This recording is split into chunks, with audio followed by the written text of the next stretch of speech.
look good compared to him. Now I'm in trouble today. Anyway, welcome back. Welcome back to another school year. We certainly are, we heard that from a few of the speakers, we certainly are an amazing school division. And we're amazing because of each of you. And in amazing divisions or amazing organizations, staff take their jobs seriously, but they never take themselves too seriously. And in Black Gold, whether you are a support staff member, a teacher, a custodian, one of our facilities personnel, a trustee, a member of our division office team, there are a couple of truths that are universal. Number one, each of us must love children. Loving kids and putting them before policies and content and building genuine relationships with them or with those who work directly with them are keys to a positive school division. And number two, we also must be serious about educating our students and being strong role models for them. And that means participating in various professional developments so that we can be the best adults possible for them. And it's important work. And why is it important? It's important because all of us in this room, at times throughout the year, are going to be required to wear various hats. Coach, I know our teachers coach, maintenance staff coach, support staff coach our students and teams. Mom, I can't count the number of times that Mrs. Sheeler at Corinthia Park School, the custodian there, has been mom to those kids.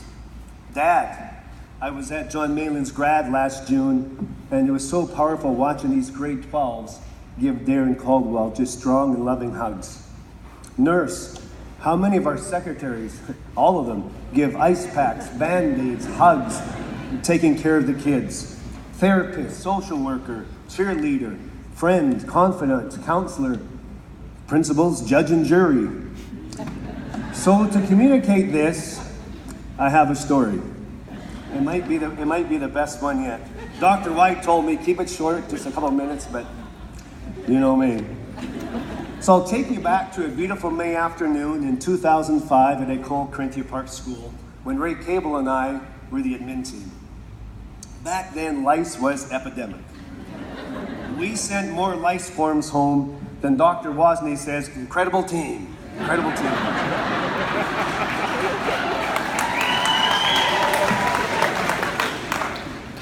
We had a mom, she was a single parent mom. She worked 2 jobs, poor family. She was doing all she could to keep her family together. And she had 2 sons, Tommy in grade 3 and Jason in grade 7. And for the 3rd time in as many months, Tommy had lice. And in speaking with the junior high, apparently lice was a problem with his older brother, Jason, as well. And we would also supply the shampoo and the instruction sheets, how to get rid of the lice. But Mom just had a really difficult time and just couldn't seem to get control of things. And I'm dreading phoning her. Like I'm phoning her monthly and it just wasn't working. So I get this idea, you know what, I'm gonna give her a call and tell her, hey, I will take the boys for a haircut.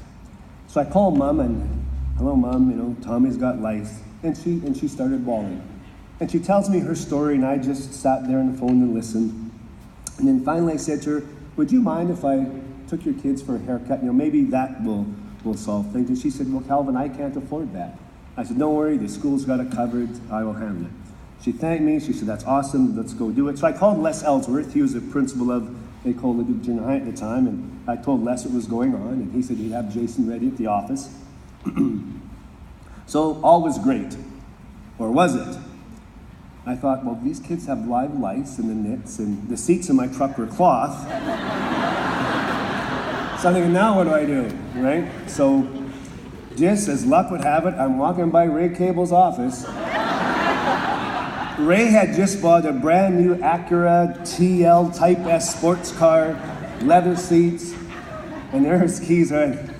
Yes. I take Ray's keys, and in no time, I have Jason in the front seat. He's rocking to the blaring tunes, hair flying around like Donald Trump's toupee.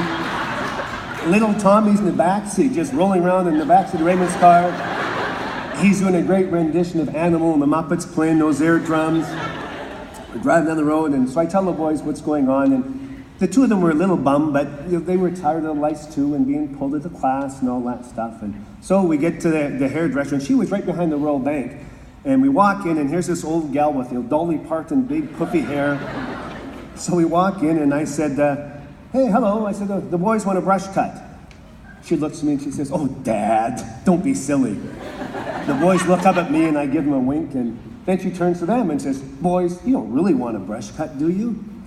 And they look up at her as, kids being forced to eat Brussels sprouts, and yes. And then the tear starts rolling down little Tommy's cheek. And I'm not sure what to do now.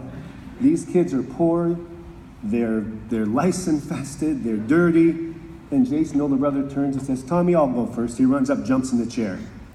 So Tommy and I sit down, and Dolly gets up there. And that's when I noticed this big 5-foot fan, above the barber chair. So I'm gonna say something, but I don't know, I couldn't. The next thing I know, there's Dolly, reminding me of Johnny Depp and Edward Scissorhands. She's doing her magic. The hair is dancing in the wind of this fan around the room. The sun is shining in. I can see it, and I realize, I need to get out of here. So I said, boys, I said, Dad forgot his money, so I have to run to the bank and grab some money. So I take, and then I said, and if I'm not back by the time you're done, just jump back in Mr. Cable's car.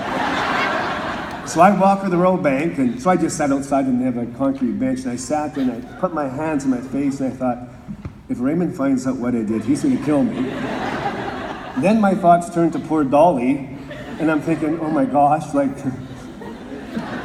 forget that, wipe that memory from mine. So I just sat there for a while and waited, okay, they must be done by now, and if Dolly has found out what I've done, I guess I will pay the consequences when I get there. So as I get back to the hairdresser, there the boys are sitting in Raymond's car, ready to go. So I walk in, I give Dolly the money, and jump in the car, we drop off Jason at Leduc Jr., little Tommy and I come racing back into the Corinthia parking lot, skid into Raymond's stall, and there's Raymond, standing at the doors, staring at us. Oh gosh, now what? So we get out, and Tommy, he's all excited now. He comes running by, Mr. Cable, your car rocks! And he goes to give him a high five. Raymond doesn't move. Doesn't look at Tommy, doesn't acknowledge him, doesn't smile. Raymond just stands there.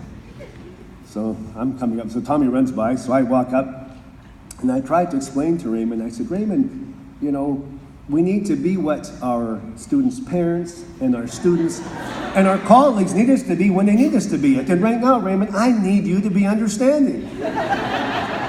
And Raymond said, I'll show you understanding. And that's when I knew I had to run. So he's chased me around the parking lot, and I took off into the school. But I wish each of you has a wonderful school year, and I should have reminded Raymond of this.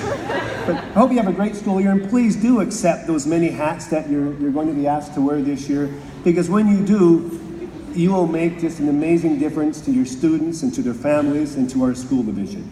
And speaking of making a great difference, when I ask you to, I'm going to ask our new staff who are going to help us make that great difference this year. All the new staff to Black Gold will come up when I ask you to, and you'll come stand where Vanna is showing you to stand. There's Dr. Y. Stand over there, and then when we're ready, one at a time, you'll come up to the mic, introduce yourself, tell us what school you're at and what subject you teach, or if you're not at a school, tell us your name, what site you're at, and what position you have. And then you'll come over here. I have a bad cold, so maybe I won't shake your hand. I'll we'll fist pump or something. And then I'll give you a pin, and then line up over here by the Black Gold signs, and we'll take your photo.